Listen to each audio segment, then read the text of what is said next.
Halo, selamat berjumpa dengan saya Nia Setia, cerita relief Candi Borobudur Mendut dan Sodiwan dari Sekolah Budaya Nitramaya di bawah asuhan Bapak Bambang Eka Prasetya.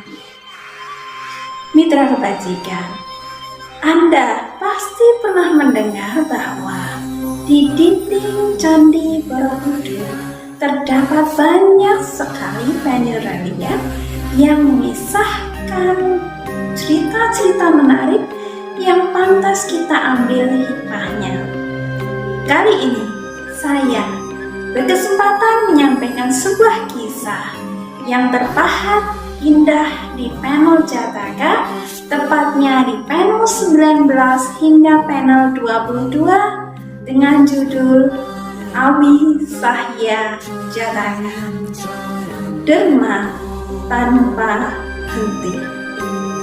Demikian yang saya dengar. Dikisahkan, ada seorang saudagar yang kaya raya, berhati bajik, tinggal di sebuah kota kecil di lereng pegunungan.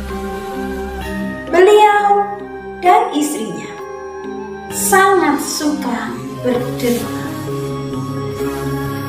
Apapun yang beliau punya, beliau rela mendermakannya kepada siapapun untuk melancarkan kegiatannya berderma. Sang saudagar membangun 4 balai derma di pintu masuk ke kota. 1 balai derma di tengah kota dan 1 lagi balai derma di kediamannya sendiri. Setiap hari banyak orang yang datang untuk meminta derma kepadanya. Beliau dan istrinya memerintahkan orang-orang yang membantunya menjaga balai derma itu untuk selalu memberikan kebutuhan siapapun yang memintanya. Kekuatan derma Awi Sahya bisa menggetarkan hati semua orang. Bahkan singgasana Raja Sakra menjadi panas ketika merasakan kekuatan derma Awi Sahya. Sakra, Raja para dewa pun bertanya mengapa singgasananya bisa menjadi panas. Sakra menerawang ke bumi dan dia menemukan apa yang menyebabkan singgasananya menjadi panas. Ternyata Awi Sahya setiap hari dengan ikhlas melayani orang-orang di sekitarnya untuk memberikan dermanya.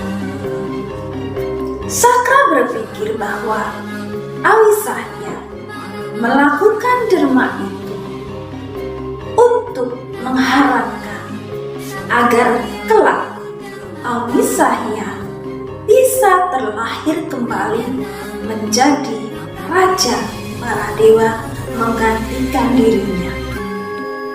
Oleh sebab itu, Sakra pun melenyapkan seluruh kekayaan Awi Sahya beserta pelayannya. Ketika seluruh kekayaan Awi Sahya lenyap, orang-orang yang biasa meminta derma kepada Awi Sahya pun berteriak, Tuanku Awi Sahya, tak ada apapun di balai derma. Kami tidak bisa mendapatkan apa-apa di balai derma itu. Bagaimana ini? Kami mohon bantuanmu, Tuanku. Kami membutuhkan sekali derma dari Anda, kata mereka. maafkan aku. Aku tak tahu apa yang terjadi. Tunggulah sebentar. Aku akan minta istriku untuk memberikan derma padamu, jawab Awisahya. Awisahya pun segera memanggil istrinya untuk mengambilkan barang yang ada di rumah. Namun, apa jawab sang istri? Ampun Kanda, hamba sudah mencari apa yang ada di rumah kita. Namun ternyata semua kekayaan kita telah lenyap. Hanya tinggal baju yang kita pakai ini saja yang kita punya. Tak ada satu benda pun yang tertinggal di rumah kita. Ampun Kanda, kita tak punya apa-apa lagi.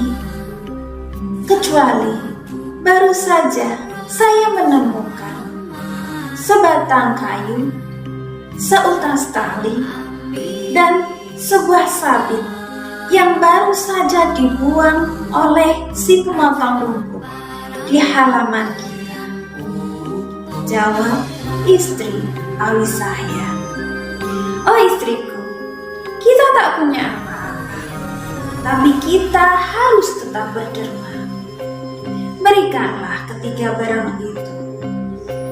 Aku memang belum pernah mengambil rumput, tapi kali ini aku akan mencoba mencari rumput dan menjualnya ke pasar, sehingga kita bisa berderma, kata Awisahya.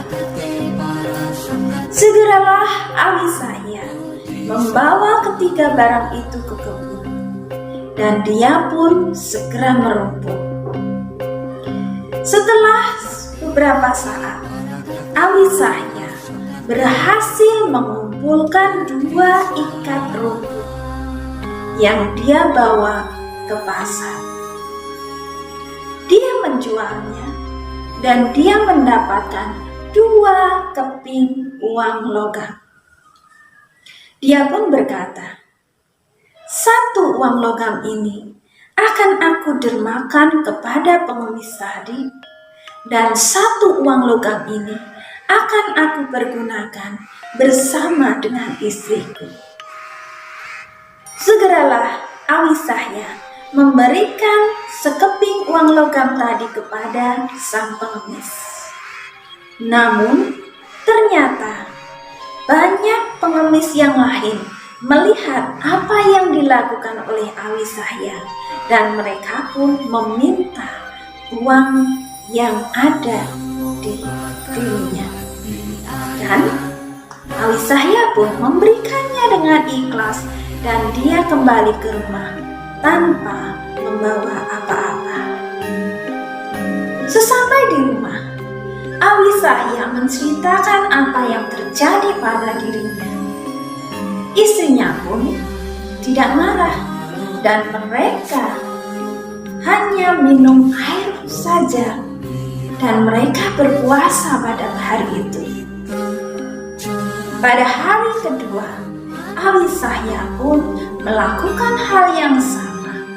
Dia merumput dan menjualnya ke pasar, kemudian mendermakannya uang yang dia dapat tadi kepada orang-orang yang membutuhkannya. Dan hal yang sama pun terjadi. Awisahya kembali ke rumah tanpa membawa apa-apa.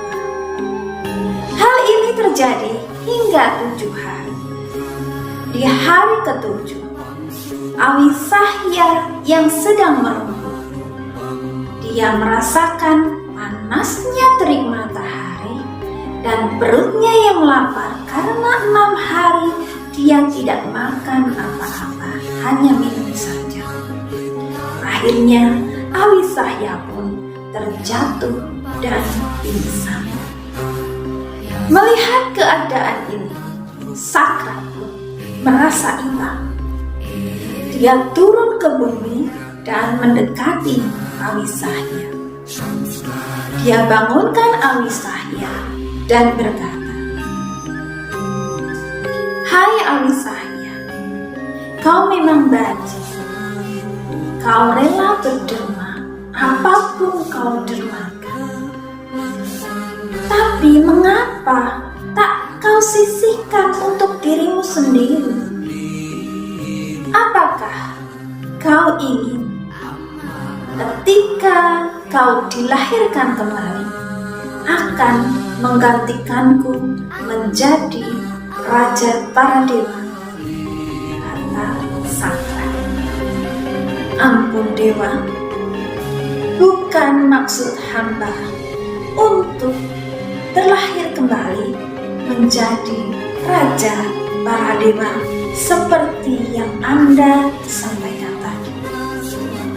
Hamba melakukan ini sekedar melaksanakan dharma, di mana hamba ingin menjadi pencerahan bagi siapapun agar mereka rela berkorban untuk siapapun dan saling berbagi agar semua makhluk di sekitar kita berbahagia.